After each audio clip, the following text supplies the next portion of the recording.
I'm Jaime. I just want to thank everybody for coming out here because it's people like you who really get people like us into doing this kind of good stuff for our community. So I just want to give it up for y'all. And I upgraded from my notepad, so I use my iPhone. I love that shirt. Dude, actually it represents a dog.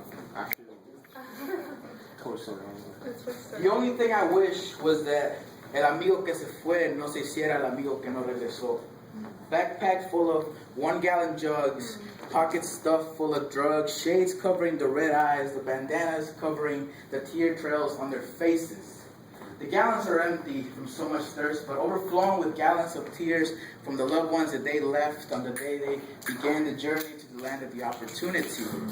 The drugs they carry in their pockets and their possessions are Advil, aspirina to help with the teeth-grinding ache of the worn-out muscles, jab metacarpals, and broken ligaments. Risking a whole family's life for one life in the USA, as the Grandpa Cookies likes to describe it. Living under the radar because we have no documents, an alien number is what represents my state of being in American soil illegally. The red eyes covered by the shades aren't provoked by illegal drug consumption. The knockoff Ray-Bans that were bought in the Centro Comercial cover the years of separations that await them in the long run. It's most common that one family member crosses at a time because it costs us a couple of $1,000s to pay just for one individual. So imagine a family of 5 on a 14.5 pesos per dollar. Chemical compound of a tear creates a white trail on the dehydrated skin that is sunburned and malnourished. It's okay. It's covered by the pañuelo de suerte. Suero and promesas is what kept him fuerte, and the bandana might be red or blue, but we're not gang banging. We're not repping Bloods or Crips, Sureño, Norteño. The red is the underdress of the mother of Jesus. The blue is the sky woven into the back of the picture. The green is the quilt of the Guadalupana, which makes it hard to describe her. I honestly believe that she's the reason why I'm here today. Cloth strings generated from the struggle of el amigo que se fue, and then the pattern started to form when the friend of him was the father of mine. And then I would have thought that crossing the border would be easily said and easily done because it's just a fence, so I just kind of figured you could put some trampolines on either side. Honestly, I don't even remember crossing a fence. I just remember sliding down some dunes on some sand surfing shit. Sorry about that. A line on a map is the only thing. Wait, my bad. Let me start. A line on a map that when crossed puts a mark on your identity when your info is entered into the system. Fudge the pigs, man. Opposites do attract because every time my family goes out, our car gets dead silence when we roll by the fuzz. My father has 2 jobs, minimum wage, and started living with my mother in a self-made shack. That's what started from the bottom really means.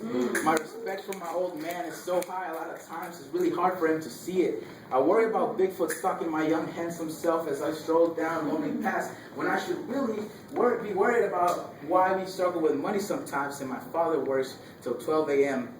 every night. Or why I have to pay out-of-state tuition when I've been living here for 13 years. All I remember about Guanajuato is the posadas.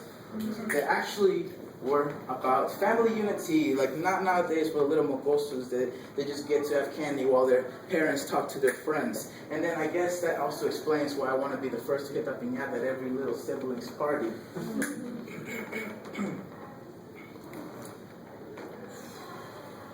And that's 300.